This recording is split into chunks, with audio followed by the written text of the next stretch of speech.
warahmatullahi wabarakatuh.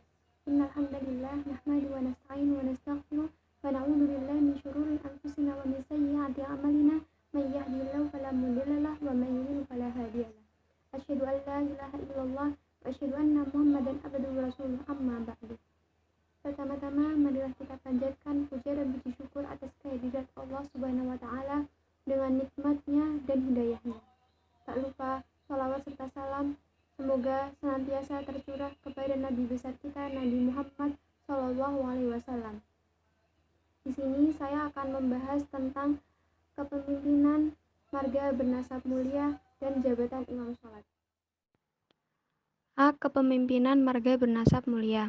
Kepemimpinan perlu dibentuk demi memelihara garis keturunan orang-orang yang bernasab mulia dari penguasaan orang yang tidak sederajat dengan nasab mereka dan tidak sejajar dengan kehormatan mereka.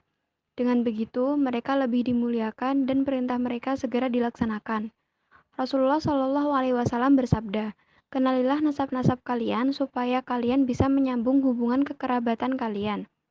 Sesungguhnya tidak ada kedekatan dengan sanak kerabat jika mereka diputus meski mereka amat dekat, dan tidak ada kerenggangan dengan mereka jika mereka disambung meski mereka amat jauh." Kepemimpinan ini dianggap sah jika berasal dari salah satu dari tiga pihak. Yang pertama, pihak imam atau khalifah yang menangani semua urusan. Yang kedua, orang yang diberi mandat oleh imam atau khalifah untuk menangani berbagai urusan, seperti wazir tafwidi, pembantu khalifah bidang pemerintahan, atau kepala daerah. Yang ketiga, kepala marga yang bersifat umum yang mengangkat kepala marga yang bersifat khusus. Jika kepala marga yang bersifat umum hendak mengangkat kepala marga untuk orang-orang talibin atau orang-orang Abbasiyah saja, hendaknya ia memilih di antara mereka yang paling terhormat kedudukannya, paling banyak keutamaannya, dan paling luas wawasannya. Jabatan kepala marga ini terbagi menjadi dua, yaitu yang bersifat khusus dan yang bersifat umum. Jabatan kepala marga yang bersifat khusus hanya memiliki otoritas sebagai kepala. Ia tidak memiliki otoritas untuk menjatuhkan vonis hukum dan melakukan eksekusi had. Untuk menduduki jabatan ini tidak disyariatkan harus dari kalangan ulama. Dalam menjalankan tugasnya sebagai kepala marga, ia memiliki 12 tugas. Yang pertama, melindungi nasab mereka dari orang yang hendak menyusup ke dalam nasab mereka. Yang kedua, memilih suku-suku mereka dan mengetahui nasab-nasab mereka supaya pergantian waktu tidak membuatnya melupakan mereka sehingga nasab mereka tidak bercampur aduk. Yang ketiga, mengetahui bayi yang baru lahir dari mereka, baik yang berjenis kelamin laki-laki maupun perempuan, kemudian mencatatnya di dalam dokumen. Yang keempat, mendidik mereka dengan akhlak mulia sesuai dengan kemuliaan nasab dan kehormatan mereka supaya mereka disegani oleh orang lain. Yang kelima, menghindarkan mereka dari menekuni profesi yang haram dan mencegah mereka dari memiliki ambisi-ambisi yang rendah, supaya mereka tidak dianggap remeh oleh orang-orang yang hina. Yang keenam, menghalangi mereka dari melakukan perbuatan dosa dan mencegah mereka dari melanggar kehormatan supaya mereka tetap memiliki semangat untuk membela kesucian agama dan semakin benci terhadap kemungkaran. Yang ketujuh, mencegah mereka bersikap sombong terhadap orang lain lantaran kemuliaan kedudukan dan nasab mereka. Yang kedelapan, membantu memenuhi hak-hak mereka supaya mereka tidak menjadi lemah dan membantu mengembalikan hak-hak mereka yang dirampas sehingga mereka mampu menjadi orang-orang yang adil. Yang kesembilan, mewakili mereka dalam menuntut hak-hak umum mereka, seperti jatah mereka sebagai kerabat Rasulullah untuk mendapatkan harta fai dan ghanimah. Selanjutnya, harta tersebut dibagikan kepada mereka seperti yang diwajibkan Allah. Yang kesepuluh, melarang gadis-gadis mereka menikah, kecuali dengan orang-orang yang sekufu dengan karena mereka memiliki kemuliaan di atas wanita lainnya. Yang ke-11, meluruskan di antara mereka yang melakukan kesalahan selagi tidak termasuk kesalahan yang menyebabkan mereka dijatuhi hudud, atau kesalahan mengalirkan darah orang lain. Yang terakhir, melindungi harta wakaf mereka dengan cara menjaga harta asalnya dan mengembangkan harta cabangnya. Adapun kepala marga yang bersifat umum, di samping ia memiliki ke-12 tugas, ia juga memiliki 5 tugas lain. Yang pertama, memberikan keputusan hukum terhadap perkara yang dipersengketakan.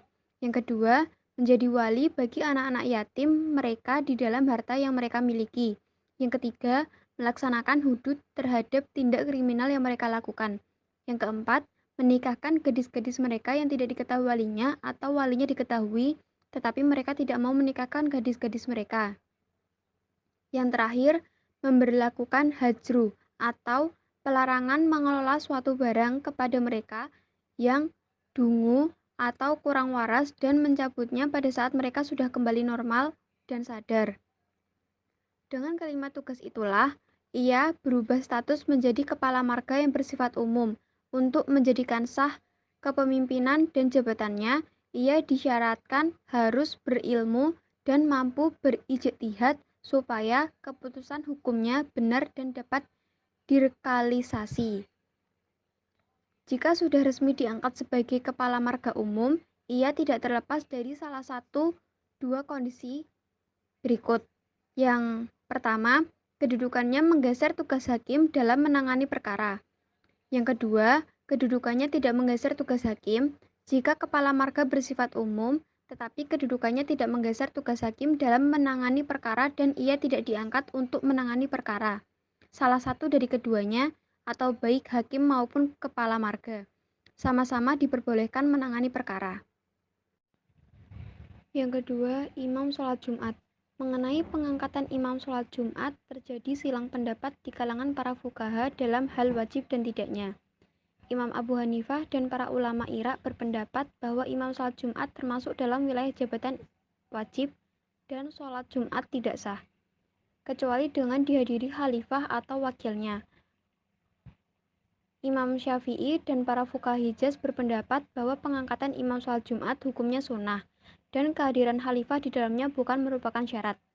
Jika sholat Jumat dilaksanakan pada jamaah sesuai dengan syarat yang telah ditentukan, maka hukumnya sah. Seorang budak diperbolehkan menjadi imam sholat Jumat meskipun ia tidak berhak untuk menjalankan kewenangannya.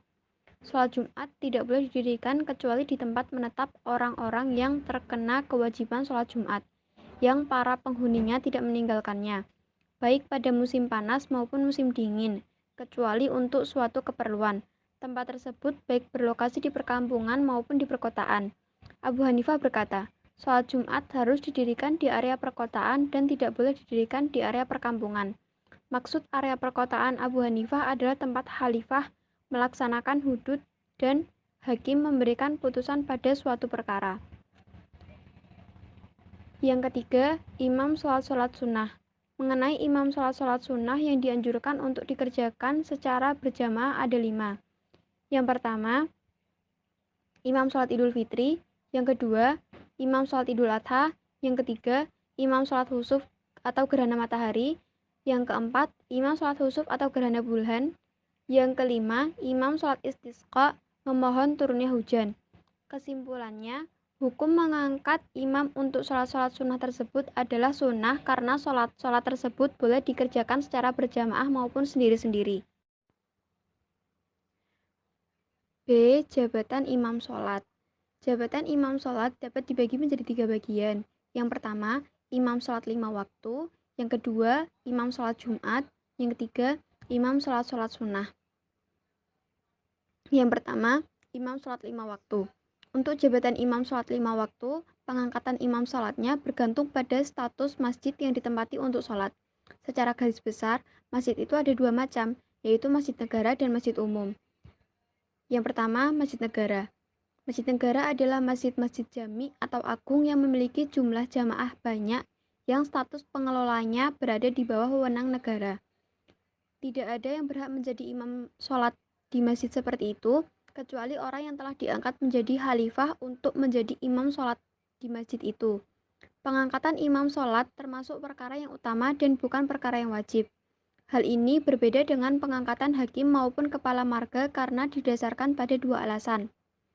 Pertama, jika kaum muslimin telah menyetujuinya, seseorang untuk menjadi imam sholat, kemudian mereka melakukan sholat berjamaah bersama imam tersebut, hukum sholat jamaah mereka sah. Yang kedua, hukum berjamaah di dalam sholat 5 waktu termasuk sunnah pilihan yang utama, dan bukan termasuk kewajiban fardu.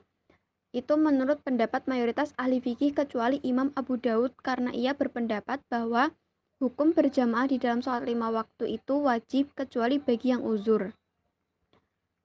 Para ulama berselisih pendapat mengenai istilah yang lebih dahulu. Ada dua pendapat dalam hal ini. Yang pertama, yakni yang lebih dulu tiba di masjid negara tersebut. Yang kedua, yang lebih dahulu menjadi imam sholat di masjid negara tersebut.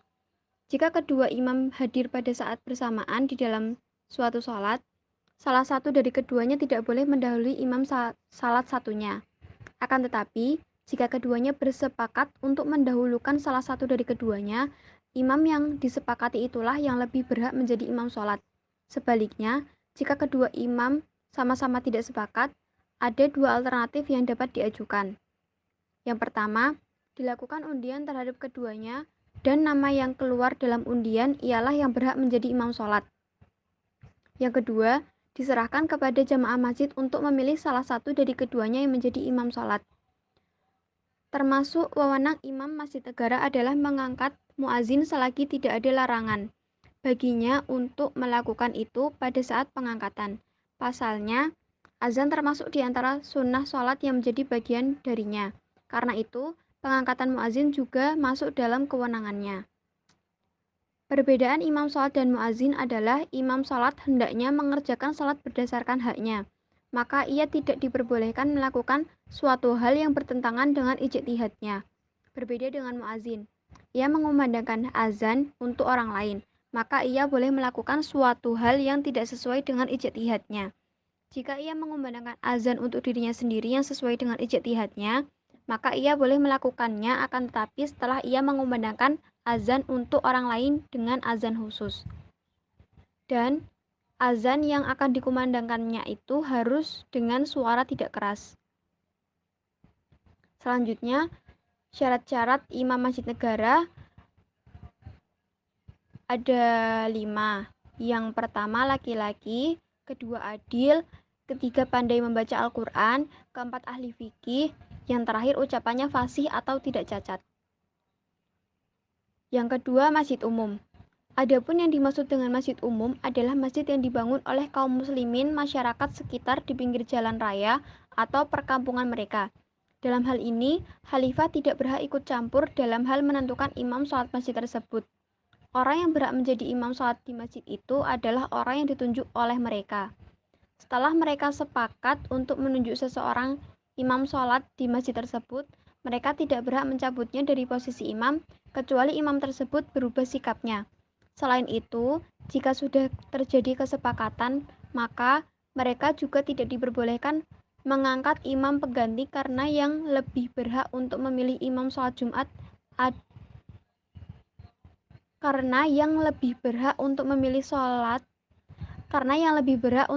imam sholat adalah jamaah masjid. Yang pertama, sholat id hari raya. Menurut Wahbah al-Zuhaili dalam bukunya yang telah diterjemahkan oleh Masdar Helmi yang mengatakan bahwa makna id itu secara bahasa berarti out, yakni kembali. Maksudnya yaitu telah kembali mendapatkan sebuah kebahagiaan dan kesenangan pada setiap tahun.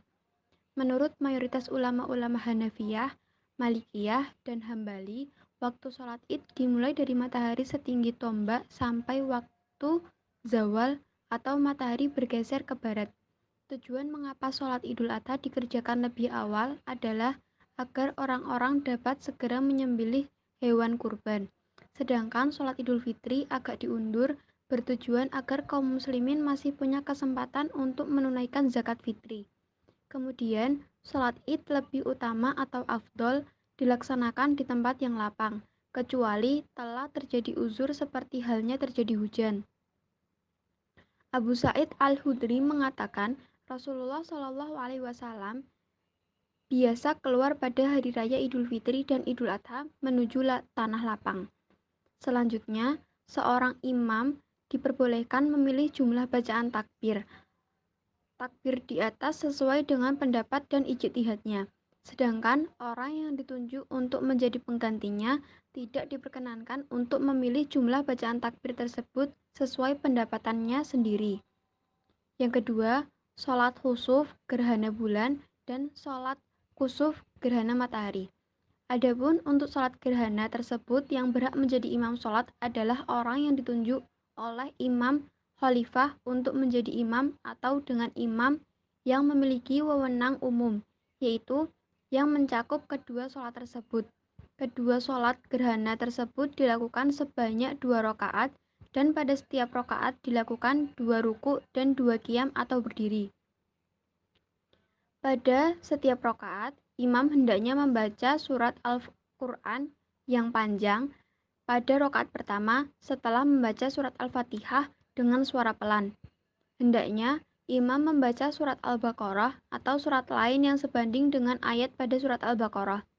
Selanjutnya, ia melakukan ruku sambil membaca tasbih yang lamanya seukuran membaca 100 ayat Al-Quran. Setelah itu, ia berdiri dan membaca surat Al-Fatihah lagi